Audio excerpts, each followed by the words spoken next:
Hey y'all, welcome back to Lovebrittnyj. As you can tell by the title, I'll be giving you a review on the new Netflix series inspired by Madam C.J. Walker. But before we get into this video, I want to encourage you to continue to enter into the 100 subscriber giveaway. That was a previous video that I posted. You still have time, and it closing on April 2nd. As well as, I just want to thank you for subscribing to my channel, and let's get into this video. Okay, so as I said, we're going to be doing a review on the new Netflix series, Self-Made, inspired by life of Madam C.J. Walker.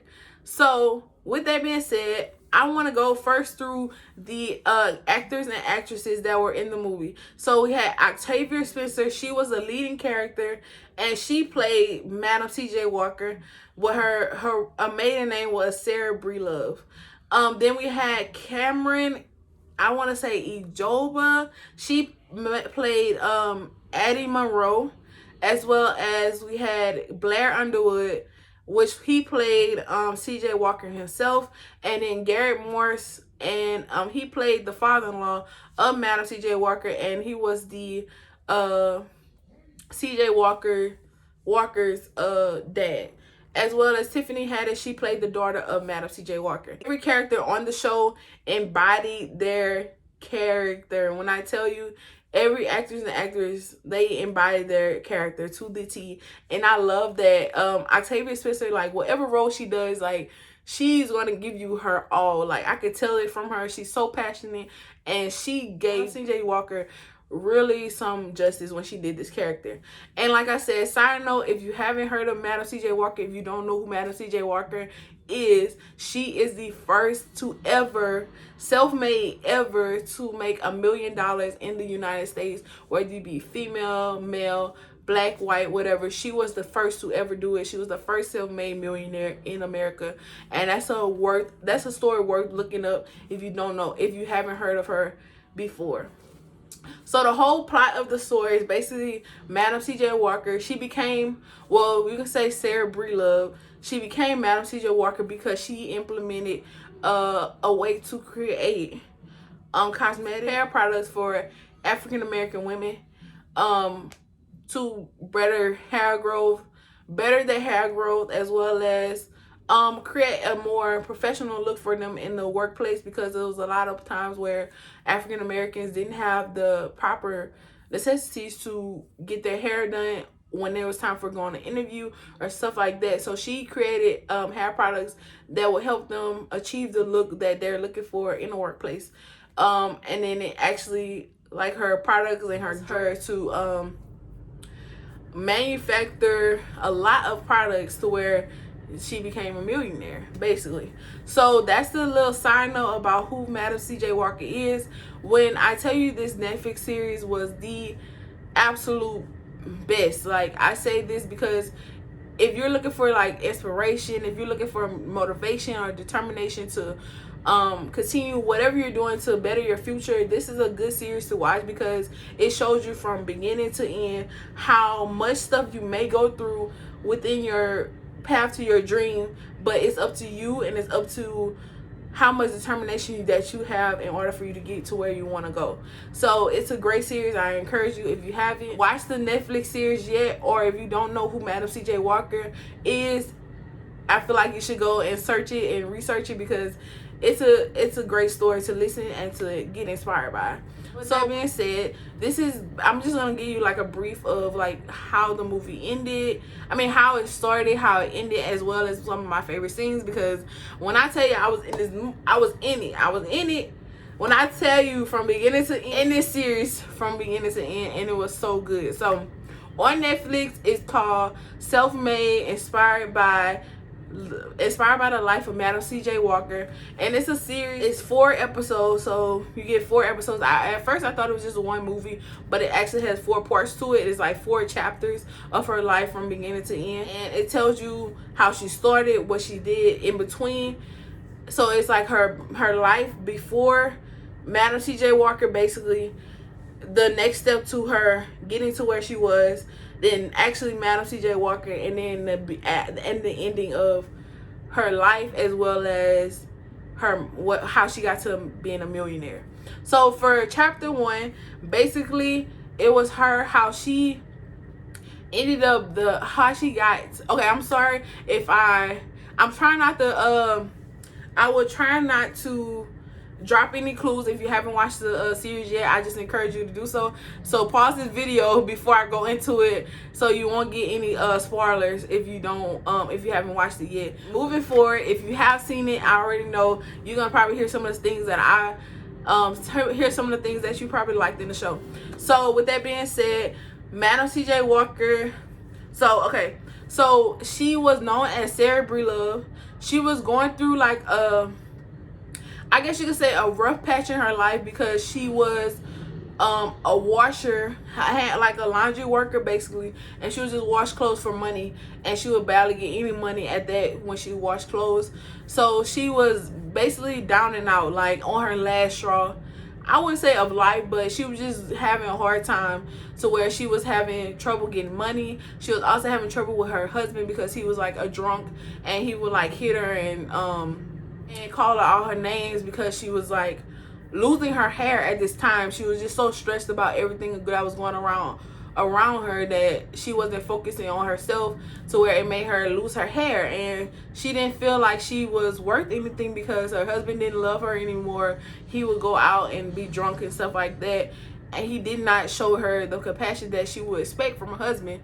So she was just going through a lot, to where she would just stop going out. She would like not really, have a purpose for life.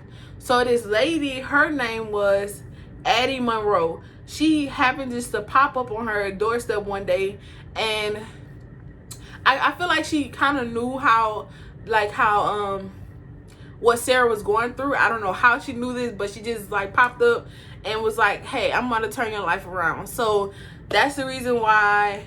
So when she did that, she started to bring back the life of Sarah's hair. Like, she was the founder of her I think it was called Wonderful Hair Grower or something like that. That was Addie Monroe hair company line. It was so she thought that Sarah was a great candidate for her product, to show that she actually it actually works on people's hair, because at the time Sarah didn't really have hair. Like, she was just like really balding. So with that being said, so Addie just popped up and was like, hey, I'm gonna help you. I'm gonna bring you some more joy to your life, because I can tell that you're going through it. So with that being said, they created a relationship with each other, and Addie started giving Sarah hair treatments, while she would just wash her clothes for free. So they were by having a exchange for goods and services basically. So when Addie would do her hair, she would just wash her clothes. So that was the becoming of their relationship. So after that, like, Sarah hair actually started growing, and then Addie was like, oh, my product is really working. So with that being said, so Sarah was like, oh, since this really is working for me, and she saw that Addie had other sellers going out to sell her hair grower, but that they weren't looking like Sarah. So she was like, maybe if I go the way I'm looking, you can get more customers, because people will see actually this is working for all types of hair, not just one type of hair. So with that being said, Addie was not having it. She was like, no, I'm gonna keep you the way I am. Like, people don't like people like you. So she was just like, no, you can't sell my product. I don't want you to sell my product. I'm gonna keep it the way I am. But Sarah was so adamant about trying to help her out. She wanted to be partners with her, because she said that she knew that if she go out and tell her story, more people will want to buy her products, and show that it's for everyone, not just people that look like Addie.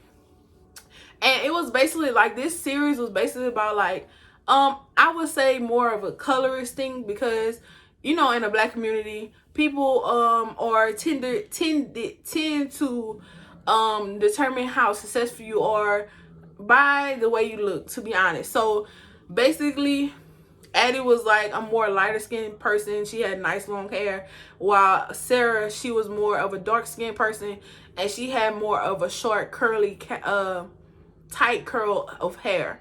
So Addie was like, it's more of, I don't really want you to sell my products, because it's not really for you, it's for more of the people that look like me. And she was like, people would do a lot of things to look like her, basically.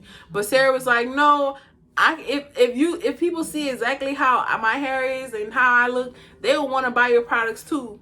So instead of her just saying, okay, because Addie said no about selling her products, she went ahead and took it into her own consideration to go and sell the products. So Sarah went out and sold Addie's products without her knowing. And she actually sold a lot of products because she told everyone her story and how she was this and that down, but now she has joy to continue life because she has hair now, basically. So with that being said, fast forward, Addie found out, well, Sarah came to Addie and told her, hey, I sold your products. I really want to be a partner with you. I have so many ideas. And Addie was not having it. She just felt betrayed because she told Sarah not to sell her products, but she went ahead and did it. And she was like, no, don't worry about it. Like, I'm done with this, but you can still wash my clothes, basically. So so she was like that. And Sarah was just like, you know, she was just like, she really wanted to help her, but she was not having it. So Sarah just took it upon herself to start making her own hair grow because she knew that Addie was not going to help her in any way or not let her help her or share ideas with her. So she went and made her own little formula and she created her own hair grow. So when that happened, she started going around the neighborhood trying to sell her product, and at first she was having a hard time, but then after that, people started actually buying her stuff. So when that happened, Addie was like, no, I don't want competition. Like, I was the first to do it, so why are you trying to take my customers, basically? So Addie, they had I guess you could say a little altercation or whatever about the whole thing. And then Madam C.J. Walker was like, girl, you had your chance, but now you don't have it. You don't have no more chances because I try to be your partner. I try to do this, but no more. When Tiffany had it, that was her daughter. Madam C.J. Walker was Sarah Breelove at the time. That was her daughter. She played Aaliyah Walker, Aaliyah Bundle. She played her. So her daughter was helping her sell her products, basically. So they was like, something happened to where they could move to Indianapolis to get a better way of life, basically, and to sell her products. So they had moved to Indianapolis to sell her products, and then it was really hard at first to get people to come join her, to come buy her products, because she was passing out flyers. She was just trying to tell everybody she knew about her hair growth, but nobody was like listening to what she was saying, basically. So it took her a while to find a groove of advertisement, basically, and just to show people actually like this product really works. So she had opened her own salon, and it was like, after a while, business was booming. And she was like, what if we open up more salons, manufacture more products? What if we do that? So with that being said, when she moved to Indianapolis, it was hard at first, but eventually business came around to where people started actually buying her products. So after that, when she moved to Indianapolis, people started saying, oh, your product really, really worked, so people should start calling you Madam. So that's when people started calling her Madam C.J. Walker. Because after that, nobody was like, not nobody, but people was just like, your product really worked, and my hair actually grew, so yeah, we should call you Madam instead of, Sarah Breelove. So that's how she got her name, Madam C.J. Walker. And then when Addie found out that Madam C.J. Walker had moved to Indianapolis, that's when Addie came to Indianapolis, and that was a whole little turf war, basically, trying to figure out who's gonna take over. Madam C.J. Walker got, now I want to say scared, but she was just like concerned about why Addie was there. It was competition, basically. And Addie was kind of successful in that, but she wasn't really successful because at the end of the day, Madam C.J. Walker won, basically. So just a little fast forward with that.